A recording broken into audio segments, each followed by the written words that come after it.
राम मंदिर को counter attack करना ही नहीं चाहिए। मंदिर था, मुद्दा सॉल्व हो गया, कोर्ट ने एक बिका हुआ फैसला दे दिया।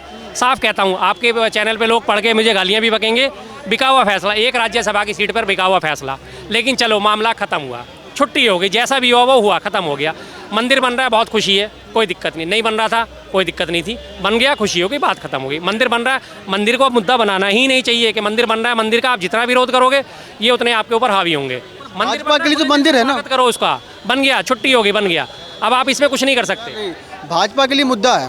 भाजपा मुद्दा क्यों बना रही है? क्योंकि विपक्ष उसका विरोध कर रहा है। धड़ा बुनाई की भी, वो बुनाई की भी, बुनाने की मैं आपको बात बताता हूँ। भाजपा का जो कोर वोटर है वो अभी भी वही 37% से 40% के बीच का है।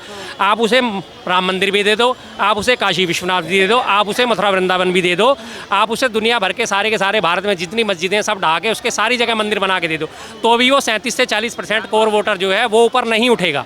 ज्ञानवापी मैंने बोल दिया, वाराणसी है वो, हाँ, तो भी वो 40% ही रहेगा। अब के इलेक्शन में भी आपने देखा है, एक मध्य प्रदेश को अगर छोड़ दिया जाए तो 39-41-42 यही परसेंटेज रही है बीजेपी की। और पिछले चुनावों में भी 37% थे, मात्र 1 से 2% का फर्क आ रहा है। मेरे लिए मंदिर बन गया, मैंने पिछली बार भी बीजेपी को वोट नहीं दिया, मंदिर बन रहा है, मैं फिर बीजेपी को वोट नहीं दूंगा। मेरे घर से कोई नहीं देगा, मेरे अड़ोस पड़ोस से कोई नहीं देगा। मंदिर की खुशी सबको है, जिस दिन प्राण प्रतिष्ठा होगी हम अपने घर में दीपक भी जलाएंगे, पर वोट फिर भी नहीं जाएगा बीजेपी को, सीधी सी बात है। बचे हुए 60% को है, विपक्ष उसको इकट्ठा कर ले तो उसकी बेड़ा पार हो जाएगा। ये 40% को आप भूल जाओ कि ये हमारे पाले में अब आने वाले हैं। एक ज़ॉम्बी होते हैं जिनको खून की लत लग जाती है, आदमखोर होता है, उसको आप ये उम्मीद रखो कि ये आदमखोर को हम शाकाहारी बना देंगे, ज़िंदगी भर कभी नहीं बनेगा। वो शेर है, घास खाएगा ही नहीं, मर जाएगा, सूखा मर जाएगा, भूखा मर जाएगा, पर उसे मांस खाने की आदत है, वो मांस ही खाएगा, चाहे वो खरगोश का खाए, चाहे वो गाय का खाए, चाहे वो हिरण का खाए। तो ये वो 40% वो हो चुके हैं, आप भूल जाओ उन 40% को। आप बचे हुए अपने जो 60% है उन पर कंट्रोल कर लो, उनका वोट एकजुट होकर डलवा लो, आपकी राह बहुत आसान है, बहुत आसान है। ये पॉसिबल हो पाएगा?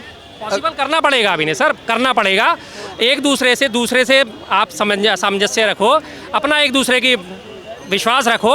अगर आपको ये देखना है कि अदरवाइज इस 24 के चुनाव के बाद आप 29 का चुनाव लड़ने लायक पूरे देश में कहीं भी नहीं होंगे, सीधी सी बात है। CGI को इन्होंने कंट्रोल कर लिया, इलेक्शन कमीशन को इन्होंने कंट्रोल कर लिया, इलेक्शन कमीशन का भी अध्यादेश पास कराया।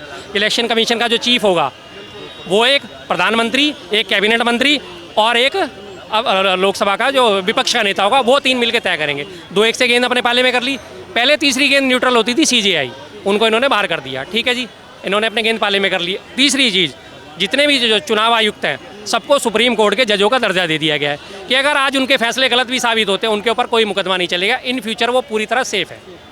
बस अगर कल को ये फैसले साबित भी गलत हुए, EVM में हेरा फेरियाँ पकड़ी गई, आचार संहिता में हेरा फेरियाँ पकड़ी गई, कुछ भी, तो आप चुनाव आयुक्तों के ऊपर उंगली नहीं उठा सकते।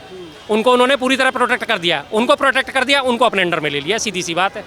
तो विपक्ष को हर हालत में बचे हुए 60% वोट पे कंसंट्रेट करके, जहां अखिलेश जी मजबूत हैं वहां अखिलेश जी को मौका दो, जहां ममता जी मजबूत हैं वहां ममता जी को मौका दो, जहां AIDMK मजबूत है वहां उसे मौका दो। जो आपकी साथ देने वाली पार्टी है, जहाँ जो मजबूत है उसका सम्मान करो और ये 60% वोट को अपनी झोली में डालो, तो आपकी राह बहुत आसान है। अदरवाइज आप 24 के बाद इलेक्शन भूल जाओ, इस देश में कभी इलेक्शन हुआ करेगा, इस देश में से लोकतंत्र का नामो निशान मिट जाएगा।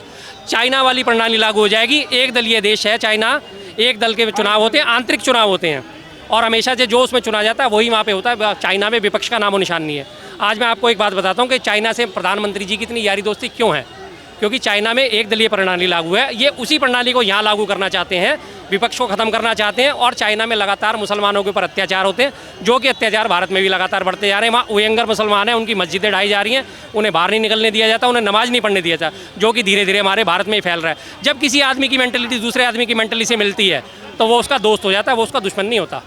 जो चाइना पे ना बोलने का रीज़न सबसे बड़ा ये है, जो चाइना के साथ वो बैठ के पींग लेते हैं, वो झूला झूलते हैं, उसका रीज़न सिर्फ यही है, और इसका रीज़न कोई नहीं है सर।